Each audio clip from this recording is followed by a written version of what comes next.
Hey guys, welcome to the basement. I got good news. We're going to look back on our predictions from March 7th.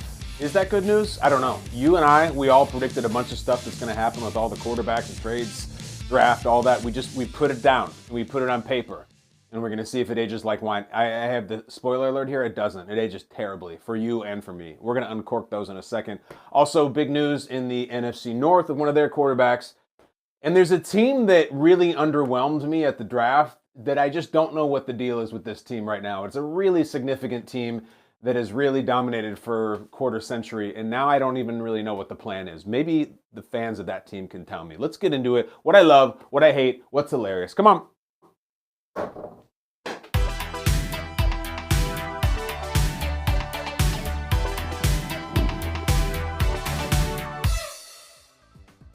Very early morning NFL news cycle had a discussion topic about whether the Packers should extend Jordan Love or should they give him the fifth-year option, blah, blah, blah, blah, blah. What should they do with him? They really haven't seen much of him, and I don't know, they want to encourage him and support him, make him feel good, but they haven't seen him play, so how could they?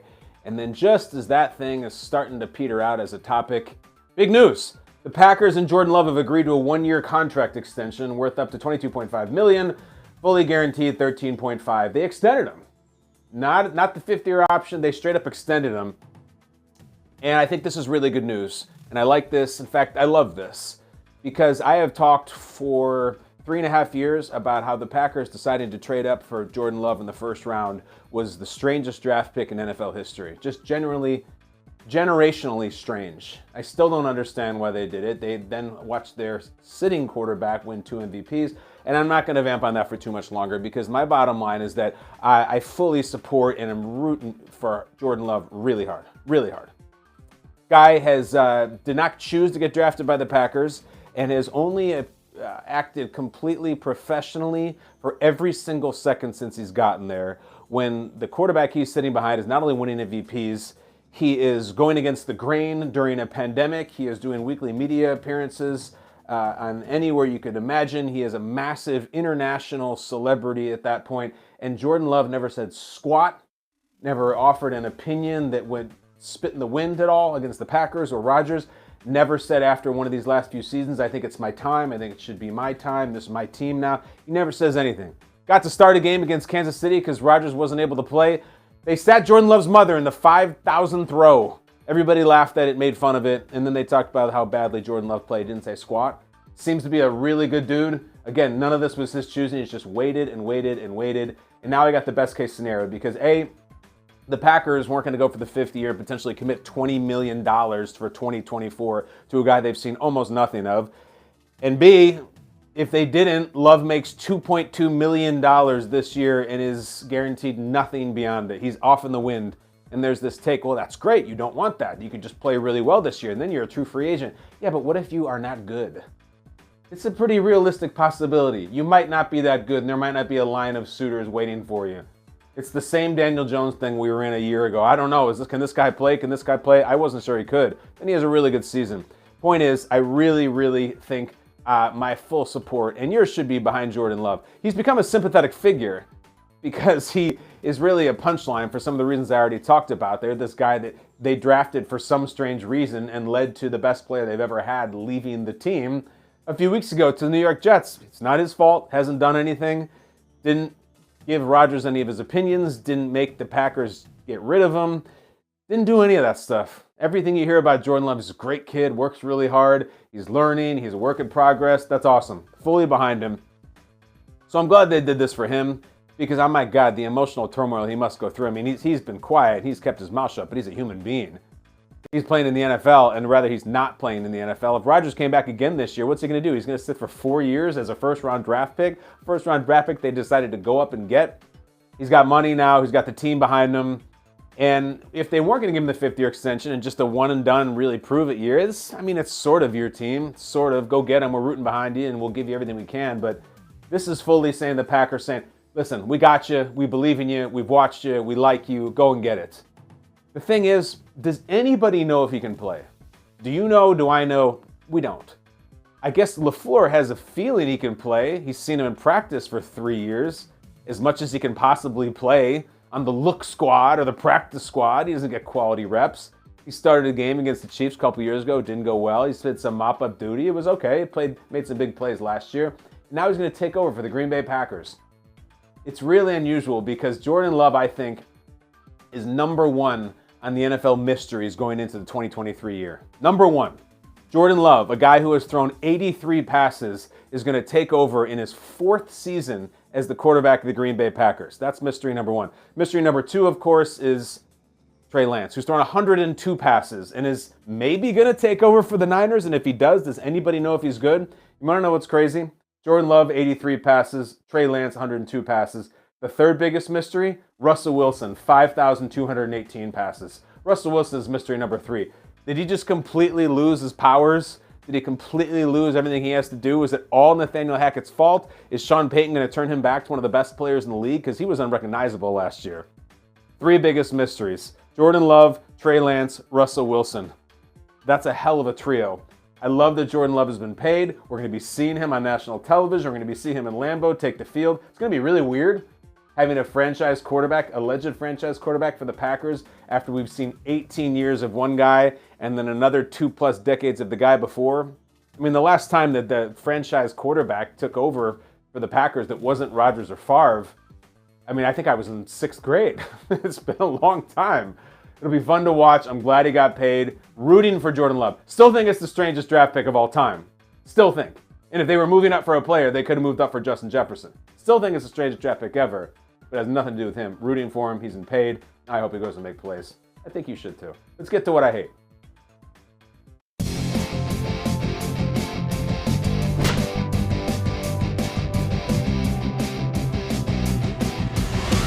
A couple days removed from what went down in Kansas City over the last weekend. What did you think of the Patriots draft? Are they showing up on the winners list of the winners-losers column? Are they getting A's and A pluses and A minuses from the draft grades? I don't know. My draft grade would be, They got Christian Gonzalez, a really well thought of corner from Oregon. He falls to the Patriots if you believe all the mocks and all the projections. I was looking for a jolt from the Patriots in this draft. It didn't have to be something irresponsible or reckless, but maybe a big-time move up. Maybe you grab one of the premier defensive players, like one of the pass rushers. Maybe even just turn the world upside down and get a quarterback and saying we're out of the MAC business. I don't know, anything. Sitting there and jumping back a little and getting a corner.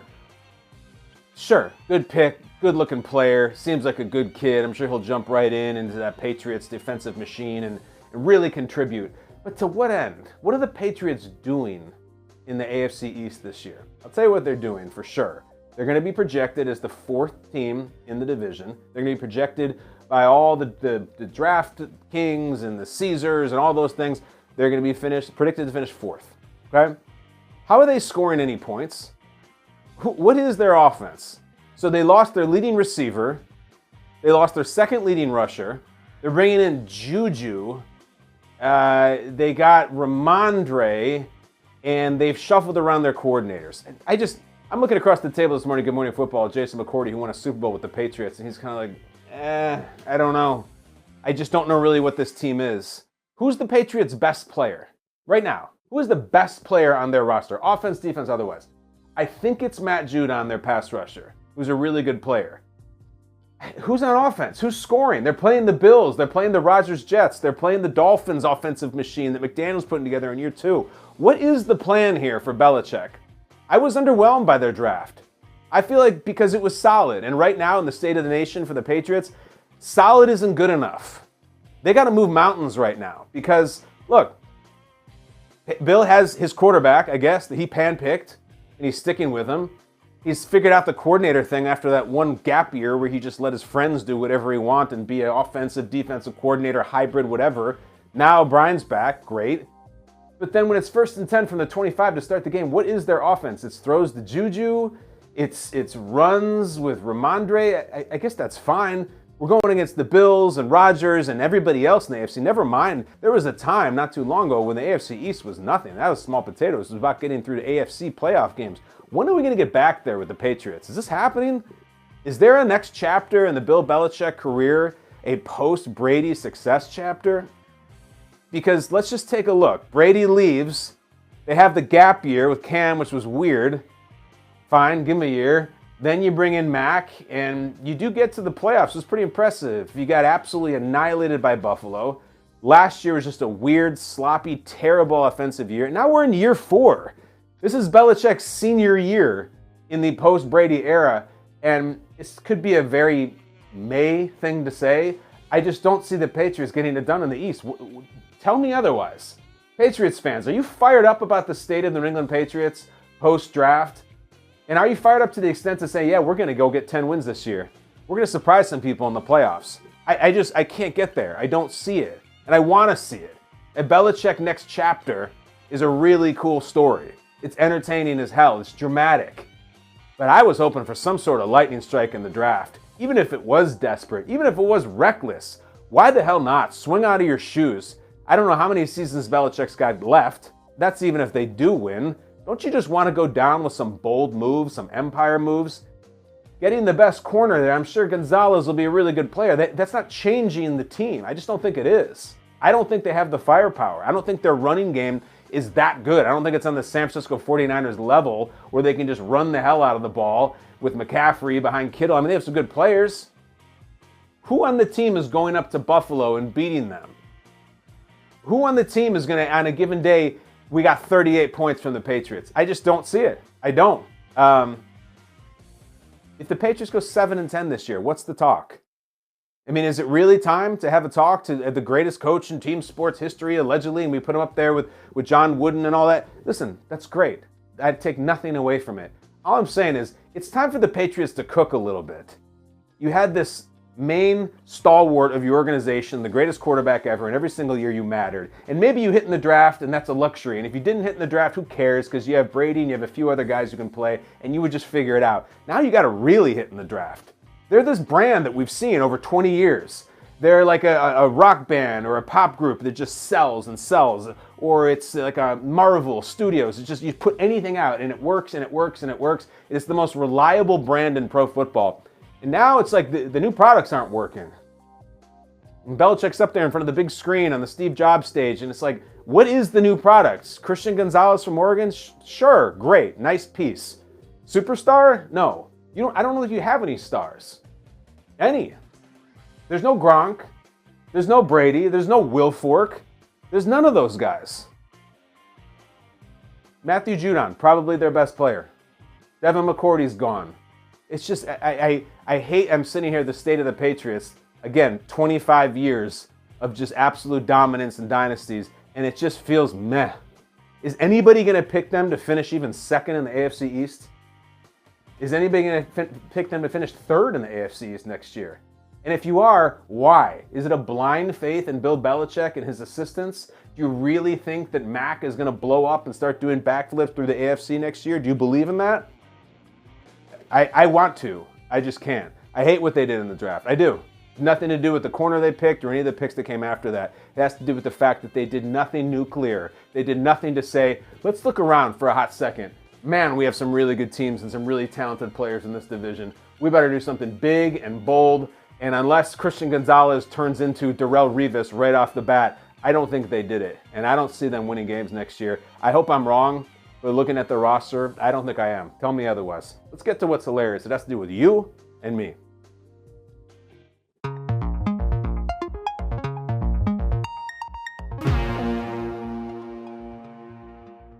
All right, let me take you to a weird world called March 7th. You and I were talking, and there was so much uncertainty with big stories. We don't know what the hell was going on with Rodgers. There's all this talk that he's going to go to the Jets, and the Jets have flown out there, and they think they're going to get him. And then Lamar, it just looks awful. It doesn't feel like Lamar is going to be a Raven anymore. We don't know what's going on. And that's not even to include the draft. The draft is coming a few weeks from now. It's March 7th here. Let's just shoot from the hip. Make some predictions of things we know and our bones are going to come true. You make some, and I'll make some. I'll start. One of my predictions was Jameis Winston to the Jets.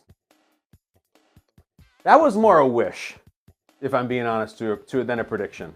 I thought Jameis to the Jets would be the ultimate mushroom cloud over the media, over the AFC. And when it looked like he wasn't going to be with the Saints anymore, I said, oh my God. What if the Rodgers stuff falls through and they bring in Jameis and just give him a shot? I was really hoping for that. It didn't happen. But let's get to yours. These are things you tweeted. Kyle Brandt's Basement, we know this is going to happen. I promise you this is going to happen. First up, back on March 7th, Noah says, Rodgers to the Jets, and Lamar gets traded. Noah, you're a 500 hitter, and that's going to get you far in this game because some of your other brethren in the lineup are going to whiff big time. Rodgers did go to the Jets. Lamar did not get traded. I'm not even sure it was close. A lot of Lamar predictions. We were talking a lot of Lamar on March 7th. Next. Did these age like wine? Danny says, Howie Roseman does not make 2 first-round picks. Danny, you did not make a correct prediction. He picked at number 10, and he flirted with it a little bit. He picked at number 30, and he got 2 absolute monsters, both from the University of UGA, and you are wrong, Danny. You made 2 first-round picks. Sorry, you were wrong. Can we get a correct prediction? My guy, NFL Fashion Advice, the go-to source for all your NFL aesthetics, tweeted on March 7th, for the first time in NFL history, here we go, quarterbacks will go 1, 2, 3, 4 in the draft. It did not happen. It really didn't. I'm sorry, guys. 1, 2, 3 has happened previously, but in this draft, 1, 2, 3, 4 did not happen in the strangest of ways because we got 1, 2, and then Houston jumped up to go 1, 2, and 3 and take a defensive player. All right, we're jumping ahead. Dan Demand. He says, Lamar Jackson, these are great. Lamar Jackson to the Panthers or Dolphins is a real option that could happen. Thank you, Dan, for letting us know what the options are and things that could happen. You know what else could happen, Dan? You could swing so hard you fall out of the batter's box into your face because the Panthers quarterback is currently Bryce Young and the Dolphins quarterback is currently Tua Tagovailoa because Lamar is still on the Ravens. I like the shot. You just missed both. Next, like missing both free throws. KP says, what is this? Saquon Barkley to the Bears. Well, I mean, I guess Saquon still has some turmoil with the Giants and plenty of it. But the idea that he'd be traded to the Bears, look, I guess I can't completely mock this because it hasn't gone to the point where it didn't happen yet. He didn't sign an extension with the Giants. If the Bears swoop in and trade for Barkley, that'd be reasonably big news. KP, we'll put that one in the drafts folder. Thank you very much for your submission. Who else took a swing? All right, this guy goes by Jets Optimist. Let's see what his optimism looks like. He says, when the Jets, oh, this is a good start. When the Jets miss out on Aaron Rodgers, they will trade for either Kirk Cousins or Dak Prescott. Book it. That's excellent. That's why we do this, Jets Optimist. Because they didn't miss out on Aaron Rodgers. And then you really went for it, punching way above your weight class, that they're going to trade the Vikings for Kirk Cousins, come to the Jets for Dak Prescott. The Cowboys are going to trade Dak? For what? Just draft picks, I guess? Wow. So basically your thought was if they missed out on Rodgers, they'll just go shopping and find like a expensive quarterback and just say, you want to trade him? You want to trade him? Just go team to team like they're going Christmas caroling and see anybody who wants to trade their star quarterback. Maybe they try Stafford after that. Maybe they try to trade for Kyler. Maybe they try to trade for Jared Goff. I like it, Jets Optimist. You are way off, and that's why I am a fan of yours. Draftipitation.com. I can't pronounce that word. I know you're going for something there. Draftipitation. I don't know how to say that. Dissipation. Terrible word. I'm rooting for you. Terrible word. It's a good prediction, though. Bills get Derrick Henry. No, they don't. No, they don't. I know there was some juice to the Derrick Henry might be done in Tennessee. Can I interest you in Latavius Murray? What if he put on a number 22 jersey and had long hair? Would he pass for Derrick Henry? No, I love Latavius Murray, and I love you, whatever your name is that I won't slaughter again. Bills are not getting Derrick Henry. These are fun. Next, on March 7th, James Henry tweeted to Kyle Brandt's Basement. Oh, this is great. Ready? Jimmy G to Vegas. Ding! Baker to Tampa. Ding! Carson Wentz to Atlanta. Pfft. Jameis to Tennessee. Pfft. Tannehill to Washington. Pfft. Book it. No quarterback changes in Green Bay. Ding! Baltimore, ding! Or the Jets. Oh, James Henry. Oh my gosh, I want to raise a glass to you. You made 1, 2, 3, 4, 5, 6, 7, 8 predictions. 8. You got Jimmy to Vegas, Baker to Tampa. No quarterback changes in Green Bay. Wait, hold on, that's wrong. Why did I ding that? They traded their quarterback. I was thinking of Love. All right, well, you didn't do as well as I thought. But you did get Jimmy G to Vegas, Baker to Tampa, and no quarterback changes for Baltimore. So I got a little excited, James Henry, or Henry James. Great job. You are so far the star. Let's see if anybody can beat him. By being better, let's see. Arnold says, come on. Davante Adams back to the Packers for Jordan Love and a couple of picks. So Arnold says the Packers are going to trade Davante Adams to the Raiders for Davante Adams to come back. What would be the point of that, Arnold? It would be a lot of fun. That definitely didn't happen. Not even close. Way, way, way off. Arguably our worst prediction. Is that it? I want to do 1,000 of these. What else do we got? Next, McWallop. McWallop. Now that's a name I can pronounce. Hopkins to Bills. All he says is going to speak it into action. Might still happen. DeAndre Hopkins might still get traded. He was out there on video saying, who says I don't want to be here? Who says I want to leave? Well, DeAndre, you do. You've been on, I feel like, every podcast under the sun flirting with different teams. So I don't know what you mean. And maybe you go to Buffalo. You really still want him, Buffalo? I don't know. That'd be fun. My last prediction that I made was Lamar Jackson to the Falcons. No, it was bad. It just fit. There was a lot of chatter on the Falcons, Lamar Jackson talk at the time because they had money. And, you know, it just felt like a fit. You put him in the dome. They love to run the ball. Arthur Smith. That was just way off. We went Lamar Jackson to the Ravens. So I picked Jameis Winston to the Jets and Lamar Jackson to the Falcons. You know who had the worst predictions? I was supposed to say me, but I still think the guy saying that they're going to trade Jordan Love to the Raiders for Davante Adams was worse. Guys, that was really bad. And by bad, I mean good. You want those to be bad. If we all say, well, yeah, I think the Patriots are going to draft a corner in the first round, and Lamar is just going to stay and they'll eventually sign, we don't got anything. That's not it in the content business. Great job. We will do this again sometime, probably in the coming months. Be better. Start thinking. Give me a nice crow hop and then send me a wicked prediction. We'll put it in the wine bottle. Until then, we'll go to the Skycam. The Skycam over my upper left shoulder, right over here, who is by the Ultimate Warrior. And I'm going to throw a dart, which is by Ben Wallace. Whatever number it hits, there's a corresponding topic, which I will ad-lib. I have not seen the topics. I have no idea what it is, but I do know the number today is 12. Number 12 in your program, number 1 in your heart, and topic number 12 for you today, ladies and gentlemen, the NFL coach you'd most want to play for. All right, a sports question.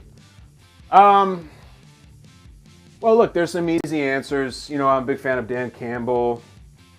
Kind of a high-energy type guy. So, yeah, I think Pete Carroll, after all he's done, there's an honor in playing for Belichick. I don't know if I could play for a Mike McDaniel. Just generationally, we're so different. That might be a little weird for me. I'll tell you the answer is. Having both to do with my age in this hypothetical world I'm in the NFL right now, and when I played football, how I like to be coached, my answer is Mike Vrabel. I think it's a no BS, gruff, tough guy, old-fashioned, big old dip in on the sideline. If he could, he'd do a lot more hitting in practice. I like that. I played the bulk of my football in the 90s where there was a lot of hitting in practice, a lot of hitting in the games. The coaches would rip you off the field by your face mask and swear at you, and that was all just fine. That was football, and I liked it, and I responded well to that. I needed just tough love, as I do from you guys, and I get it. So thank you very much. I would go for Mike Vrabel, who is, I still think, one of the best coaches in the league with what he does in Tennessee. We'll find out. He drafted Will Levis. We'll see how that goes. Guys, thank you very much. Like, tweet, subscribe, post, review, share, all the things you could possibly do. It helps us. It's the lifeblood of this very basement program that you are on right now. Thank you for watching. Thank you for listening. We'll be back tomorrow. You know it. Exit through the garage. Close the door on your way out. Bye, guys.